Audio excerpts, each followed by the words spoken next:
Alors bonsoir tout le monde, j'espère que vous allez bien. Mathieu Martel avec vous en direct de Montréal pour un petit Facebook Live, dis-je, en ce dimanche 31 mai 2026, tel que le veut la tradition, à partir de 19 heures, nous entamons notre petite rencontre avec un sujet affiché que vous voyez à l'écran. Qu'est-ce que mettre ses limites? Ses limites, je vais contextualiser cette petite question. Nous allons bien sûr commencer avec les points d'information. Et pour ceux qui se joignent à nous, sachez que nous avons deux rencontres à venir.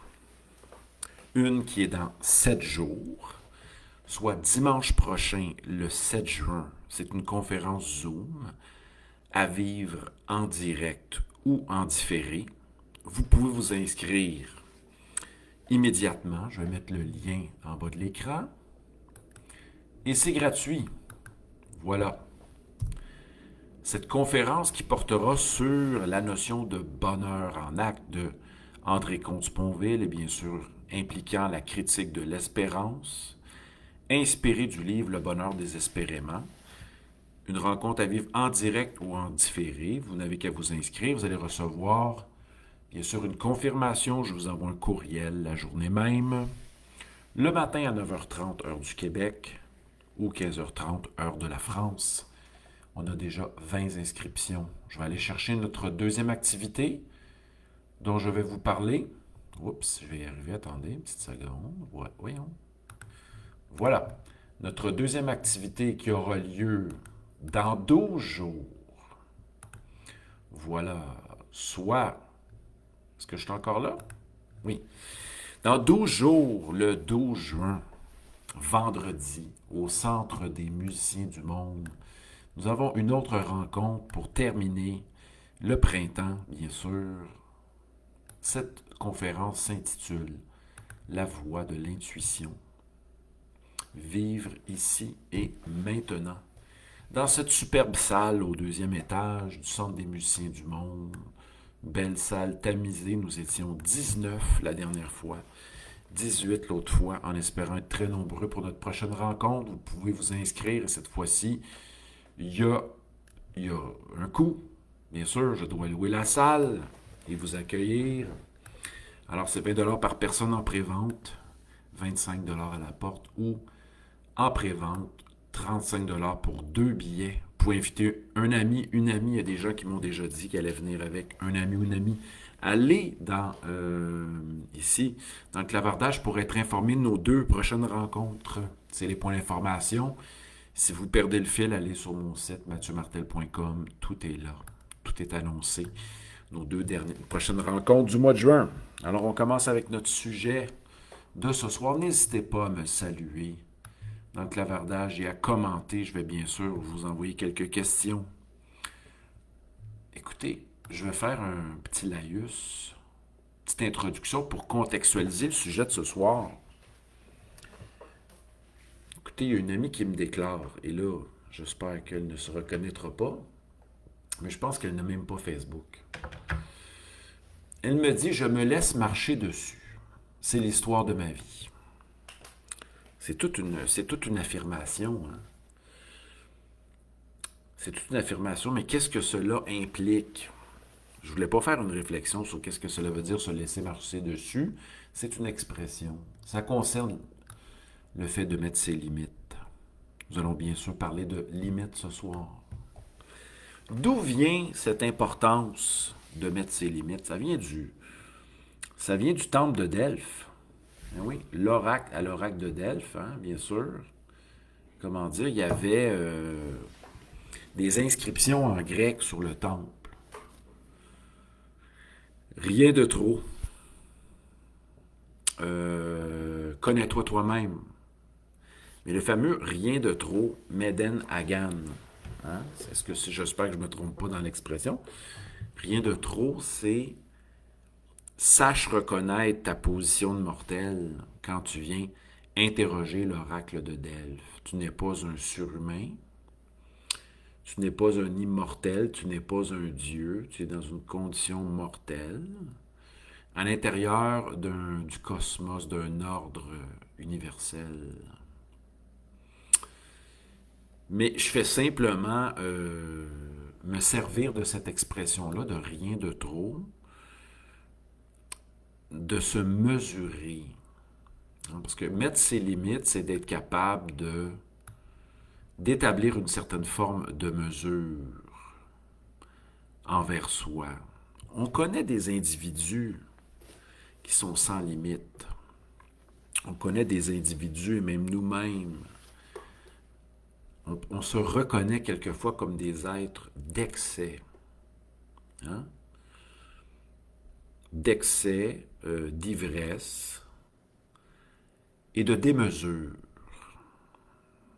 Mais on va revenir à ma mise en situation de départ, qui est une amie qui me déclare je me laisse, c'est l'histoire de ma vie que de me laisser marcher dessus. Donc, elle laisse les autres prendre toute la place, elle laisse les autres,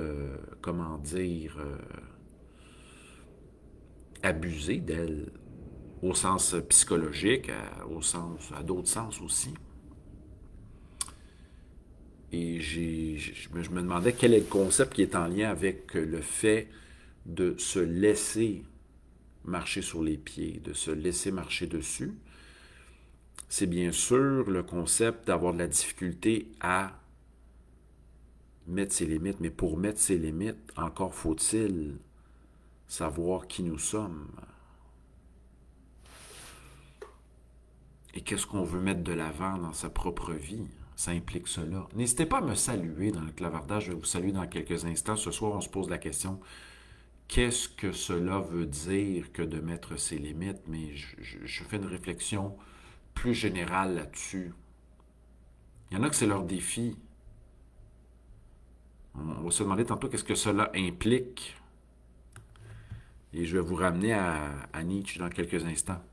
N'hésitez pas à me saluer, à me dire que vous êtes là, et je vais vous poser bien sûr des questions. On a Claudia qui se manifeste, on la salue.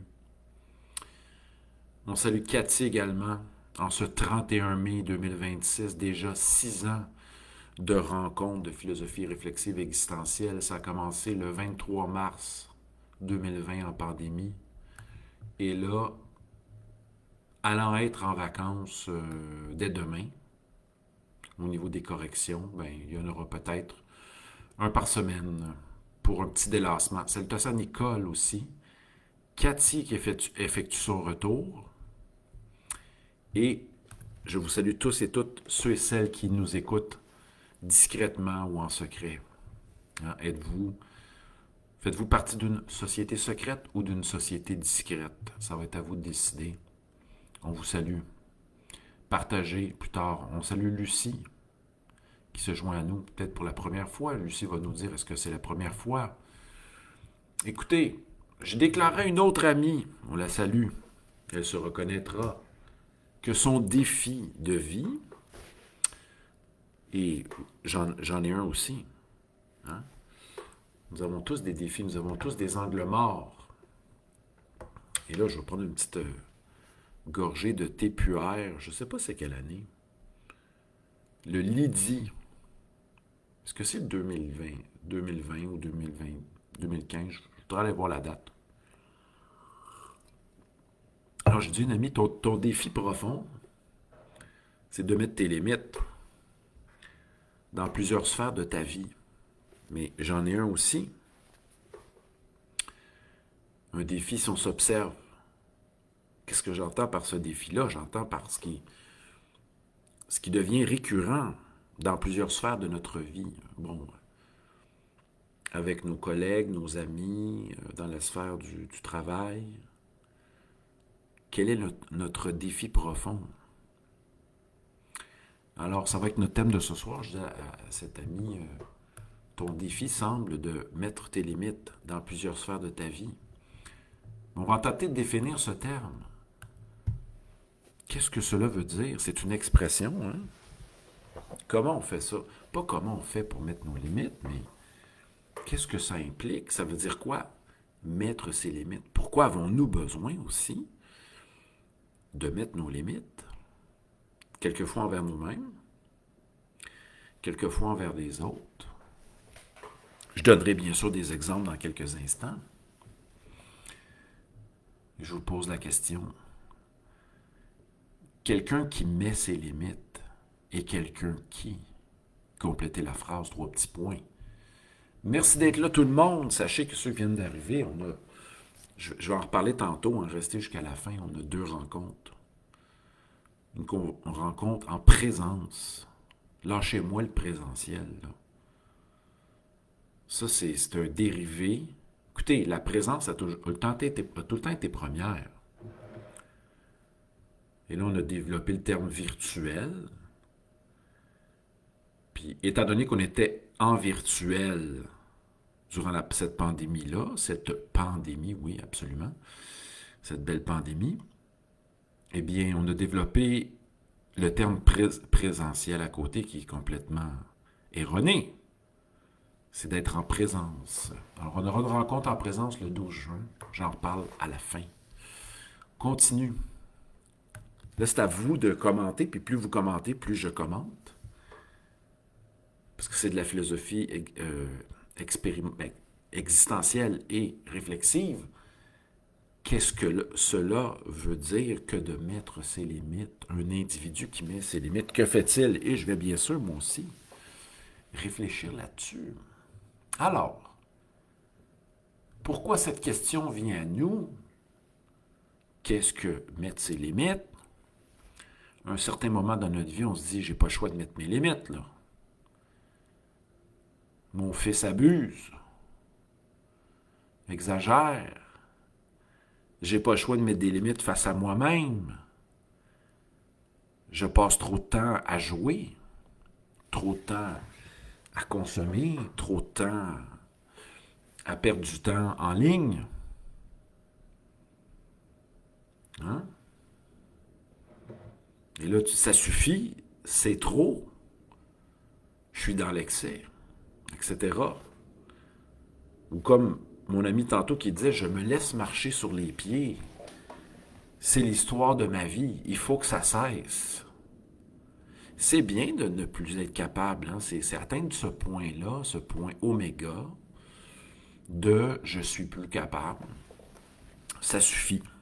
Il faut que ça change. J'ai besoin d'aide ou je dois changer mon comportement face à certaines situations. Alors, cette expression-là, je dois mettre mes limites, ça pourrait être dans la sphère de la dépense. Je dépense trop, je dois me calmer, je dois mettre mes limites. Je dois mettre aussi une limite, je dois fermer mon cellulaire avant de me coucher pour ne pas être en train de faire du scrolling à l'infini. Alors, c'est une question qui nous interpelle. Mais on veut savoir qu'est-ce que ça veut dire, qu'est-ce que cela implique. En général, on fait une tentative de définition. De quoi parle-t-on? Je vous invite à commenter. On salue Daniel qui est de retour, qui nous souhaite bon été, bonnes vacances. Salutations Daniel. Cathy dit que mettre ses limites, c'est un signe de respect de soi. Donc, ça implique la question du soi-même aussi, lui-même. Synonyme de respect de soi. Je me respecte quand je mets mes limites. Donc, quand on met nos limites, on passe par la prise de conscience peut-être d'un comportement qui devient pour nous problématique. Peut-être que nous subissons le comportement d'autrui. Ça peut être ça, parce que... Et que ça suffit, nous sommes tannés. OK? Ça peut être aussi lié à notre propre comportement. Donc, quand les Grecs allaient consulter l'oracle de Delphes, ça disait avant, réfléchis à ta question, parce que c'était une forme de divination. On allait voir la Pythie, puis la Pythie répondait de manière oblique, nous dit Héraclite. Et il y avait des prêtres qui décodaient ce que disait la pitié. Mais là, on n'a pas besoin de passer par la pitié, on peut prendre conscience par soi-même de ce qui ne va pas, mais encore faut-il. Il y a peut-être des conditions, justement, pour prendre conscience. C'est ressentir dans le corps. Hein, quand ça suffit, on le ressent dans le corps. Il faut être attentif aussi, attentif à ce qui est, avoir de l'écoute, de l'attention. La question, c'est pas pourquoi on met nos limites. On n'est pas rendu là encore. Merci, Lucie. La question, c'est qu'est-ce que ça veut dire? Cathy nous a dit que c'est un synonyme de respect de soi.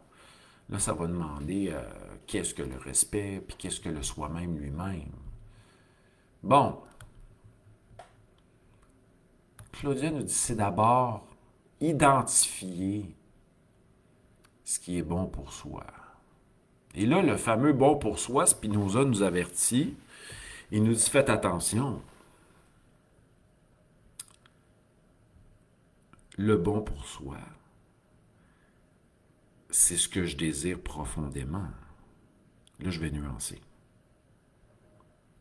On peut vous dire que manger du poulet, c'est bon pour vous. Mais est-ce que ça l'est vraiment pour vous? C'est ça la question. Parce qu'il y a un fameux bon pour vous là, que la tradition vous a proposé, imposé pendant plusieurs années. Mais là encore, si on commence, si on pense, c'est la grosse question de Platon. Hein? Ce que l'on désire, ce qui nous fait plaisir, est-ce que c'est nécessairement, voyons, nécessairement ce qui est bon pour nous? Ça nous pousse à nous questionner, à savoir qu'est-ce que le bien. Alors, Claude, merci de vos commentaires. On est rendu 8. Maintenant, je vous pose la question, quelqu'un qui met ses limites, c'est quelqu'un qui, 3 petits points, complétait la phrase.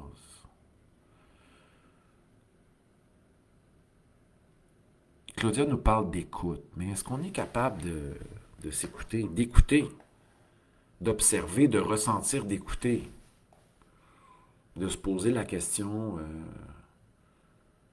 que suis-je venu faire ici, là? Je reviens avec mon amie qui dit qu'elle, c'est une affirmation qu'elle se laisse marcher dessus. Premièrement, c'est une décision de sa part, où elle a appris à se laisser marcher dessus et elle continue. Elle ne connaît que cela. Oui, elle a peur peut-être de certaines formes de... Je sais pas, j'extrapole. Là. Cette forme... Elle ne connaît que cela. Elle le dit, c'est l'histoire de toute ma vie. Bon, se laisser marcher dessus. Elle le dit, je me laisse. Il y a quelqu'un, là. Il y a quelqu'un, je me laisse. Donc, on peut laisser à l'autre le champ libre aussi, là. Il y en a des sociopathes. Hein? Il y en a des dangereux. Mais si on commence avec le principe premier, qu'on fait confiance à tout le monde, et que la confiance n'est pas quelque chose qui se mérite, ben là, ça peut aller loin. Donc, elle nous dit qu'elle se laisse marcher dessus, et c'est dire la phrase « je ». Mais je, c'est ton être. Puis ton être, que veut-il dans la vie? On peut être dans une situation passive où on se dit « j'observe que je me laisse marcher dessus, mais que veut-on profondément? » Ça nous pousse à nous demander cette question-là. Pour pouvoir mettre nos limites, il faut ressentir qui nous... Tu sais, faut revenir au corps. Au corps, nous dira Nietzsche. Au corps qui... Que veut mon corps? Hein? Nietzsche dira, mon corps, c'est la lutte de force. C'est une lutte de force.